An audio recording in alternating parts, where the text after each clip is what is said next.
Walaupun ada 3 hakim Mahkamah Konstitusi yang mengatakan dissenting opinion, artinya suara dari hakim MK juga tidak bulat, tapi kita sudah mendengarkan bagaimana putusan hakim Mahkamah Konstitusi yang menolak permohonan para pemohon dari pasangan 01 dan juga 03. Dan kita sudah mengetahui tadi ada beberapa juga dari pihak tersebut yang sudah memberikan sikapnya, pernyataannya. Tapi nanti kita akan kaji lebih dalam lagi sebenarnya apa yang akan dilakukan, langkah apa yang akan diambil oleh masing-masing pasangan calon, kemudian juga bagaimana pengaruhnya putusan hakim MK ini terhadap peta politik di tanah air. Kita akan dengarkan bagaimana pandangan dari Mas Khairul Umam, tentunya selaku pengamat politik yang akan melihat dampak politiknya dari putusan MK tadi. Assalamualaikum warahmatullahi wabarakatuh. Selamat malam, Mas Umam.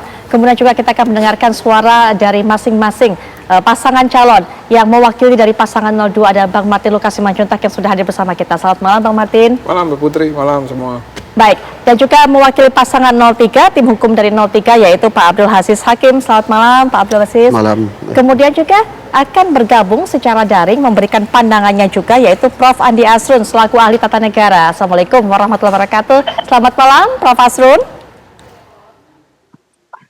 Selamat malam Kang Udin. Baik, bisa mendengar suara saya dengan jelas ya Prof. Asrun? Sangat jelas. Baik. Selain Prof. Asrun juga sepertinya sudah bergabung juga dengan kita Pak Zainuddin Parus selaku tim hukum dari 01. Assalamualaikum warahmatullahi wabarakatuh. Selamat malam Pak Zainuddin. Waalaikumsalam warahmatullahi wabarakatuh. Selamat malam Mbak Putri, teman-teman di studio, Prof. Andi. Baik, langsung saja kita berikan kesempatan kepada Pak Zainuddin. Bagaimana sikap pernyataan yang disampaikan setelah tadi kita mendengarkan putusan Hakim MK menolak permohonan dari pemohon pasangan 01. Silakan Pak Zainuddin. Baik, yang pertama kita harus menghormati putusan Mahkamah Konstitusi karena putusannya bersifat final dan mengikat. Artinya tidak ada upaya lain selain kita harus menghormati putusan yang sudah diambil, dan hari ini adalah waktu yang kemudian telah ditentukan untuk kita mendengar akhir dari proses persidangan yang berjalan dalam 14 hari yang berlangsung. Yang kedua, kita menyampaikan apresiasi dan terima kasih. Ternyata di MK masih ada negarawan, 3 hakim konstitusi yang menyampaikan dissenting opinion. Paling tidak dalam catatan 3 hakim yang menyampaikan dissenting opinion itu memberikan gambaran kepada kita. Itulah sesungguhnya bahasa batin dari masyarakat bangsa Indonesia yang ingin mendapatkan keadilan dari proses pilpres yang berjalan dengan 3 calon yang diusung dari masing-masing pihak. Dan tentunya kami dari pasangan Amin, Pak Anies Rashid Baswedan dan Pak Muhaimin Iskandar dalam hal ini menaruh harapan besar bahwa Mahkamah Konstitusi bisa memberikan putusan progresif yang memberikan koreksi atas pelaksanaan pemilu yang tidak luber dan jurdil. Namun demikian putusan sudah ada.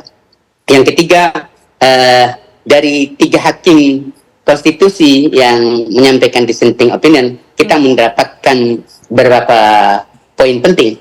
Yang pertama adalah bahwa 3 hakim ini mengatakan terbukti adanya pelanggaran prinsip-prinsip pemilu, terbukti adanya cawe-cawe presiden, terbukti adanya tidak netralnya para penyelenggara negara, termasuk juga dalam hal ini para pembantu presiden, menteri-menteri, dan terbukti juga bahwa ternyata penyelenggara pemilu dalam hal ini KPU Bawaslu lumpuh, tidak mampu menjalankan tugasnya sebagai penyelenggara yang baik, yang memberikan kesempatan yang sama kepada masyarakat pemilih, sehingga banyak terjadi kecurangan di masyarakat yang tidak bisa ditangani dengan baik.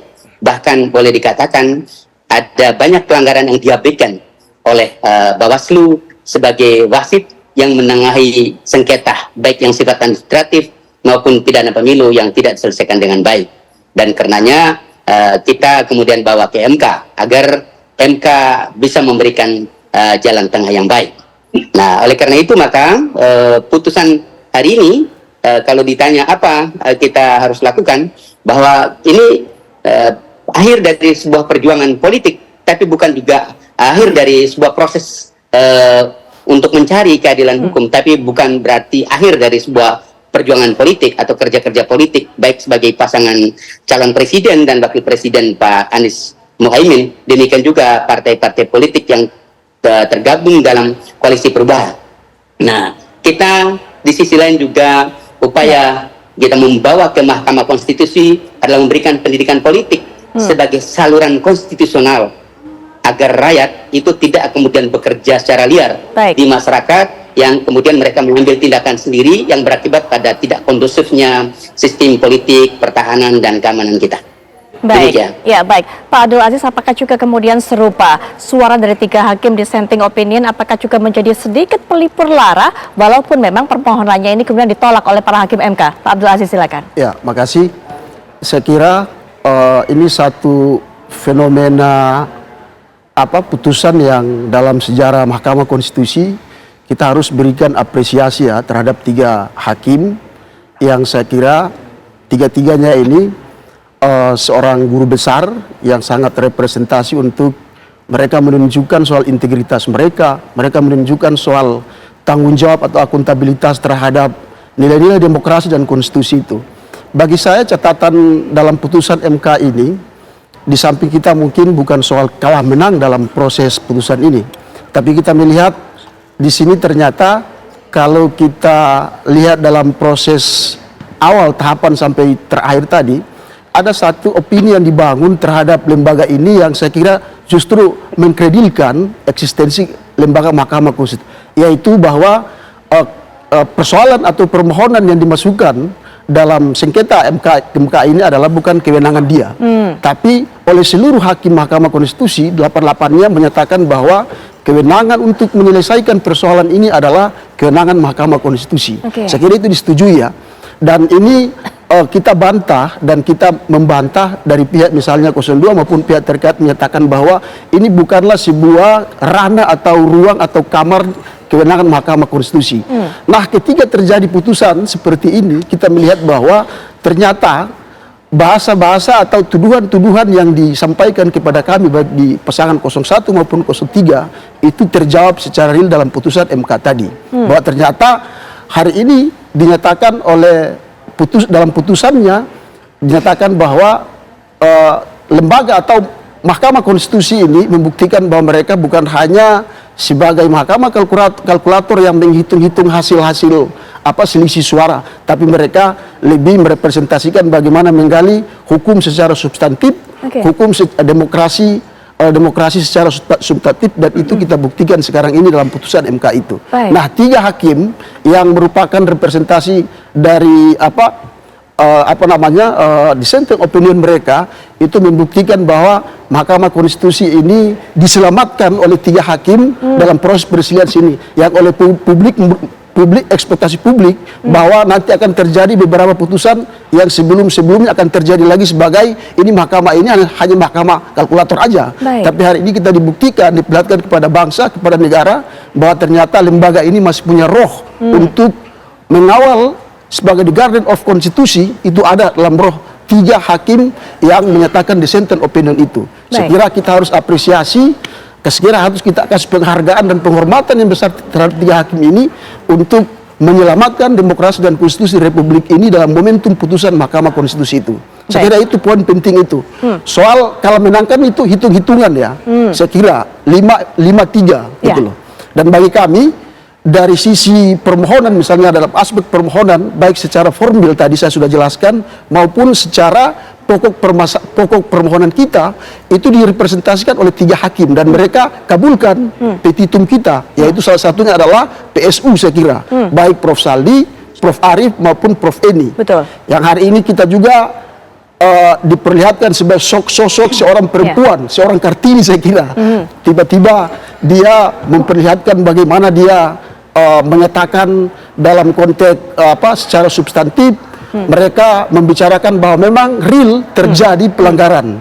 Ada pelanggaran soal intervensi kekuasaan, abuse of power terkoordinasi, soal ada intervensi kekuasaan eksekutif dalam hal ini bansos, dan bagaimana mereka terbukti ya oleh 3 hakim ini mengatakan bahwa ternyata terjadi intervensi oleh Baik. kekuasaan eksekutif secara luar biasa dalam proses pilpres itu. Baik. Ini yang saya kira poin penting yang harus kita perhatikan dalam proses dalam putusan Mahkamah Konstitusi hari ini. Baik, Segera. selanjutnya Bang Martin juga bagaimana memberikan sikap terhadap putusan Hakim MK tadi?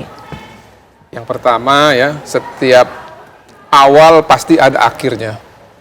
Baik itu kontestasi politik ataupun upaya-upaya ya yang mana harus diuji terkait hal-hal yang sifatnya sengketa ya. Di awal kita sudah beradu argumen bahwa mahkamah ini hanya menentukan ataupun memeriksa dan mengadili selisih hasil. Itu sebenarnya diakui oleh mahkamah kalau kita cermati dengan benar. Namun mengapa mahkamah menggunakan diskresinya untuk memeriksa dan mendetailkan terkait hal-hal yang sifatnya sudah diperiksa oleh Bawaslu dan lembaga yang lain seperti Gakumdu dan juga KPU ya. Karena mahkamah berkepentingan untuk memastikan bahwa prosesnya berjalan dengan baik. Dan itu kami apresiasi. Karena selain kepastian hukum dan keadilan kan kita harus juga melihat kemanfaatannya. Apa manfaatnya kalau misalkan eksepsi kita dikabulkan? Kan tidak menutup kemungkinan juga kalau masih ada jeda waktu karena belum memiliki kekuatan hukum yang mengikat dianggap oleh pemohon, bisa saja dimasukkan lagi nanti permohonan ulang. Nah, saya melihat bahwa putusan ini walaupun tadi menurut rekan-rekan hanya memberikan apresiasi kepada 3 hakim, ya, hanya seolah-olah hakim yang memiliki kenegarawan dan integritas itu hanya direpresentasikan 3 hakim. Kalau kami melihat 8-8-nya ini semua memiliki sifat ataupun karakter yang negarawan. Oke. Terlepas perbedaan pendapat, ya wajar-wajar saja karena tidak ada manusia diciptakan itu semuanya sama. Sama, apalagi pemikiran. Tapi yang paling pasti adalah kami sangat bangga sekali pertimbangan-pertimbangan terkait substansi penolakan terhadap penyalahgunaan bansos, penyalahgunaan putusan Mahkamah Konstitusi 90, lalu peraturan pelaksanaan KPU yang tahun 2024 itu juga menurut teman-teman katanya tidak dikonsultasikan dengan DPR, itu kan semua sudah dijawab. Lalu mengenai penjabat gubernur semuanya sudah clear. Baik. Tidak dapat dibuktikan dan yang paling penting terkait putusan Mahkamah Konstitusi nomor 90 tidak ditemukan ada bukti nepotisme di situ. Baik, Bang Martin. Kan itu kan suatu kepastian hukum. Dan kami di sini mengucapkan terima kasih kepada 8 hakim Mahkamah Konstitusi karena sudah mengawal suara rakyat. Ingat, 96 juta ini suara rakyat, bukan suara oknum ataupun bukan suara dedemit gitu ya. Baik.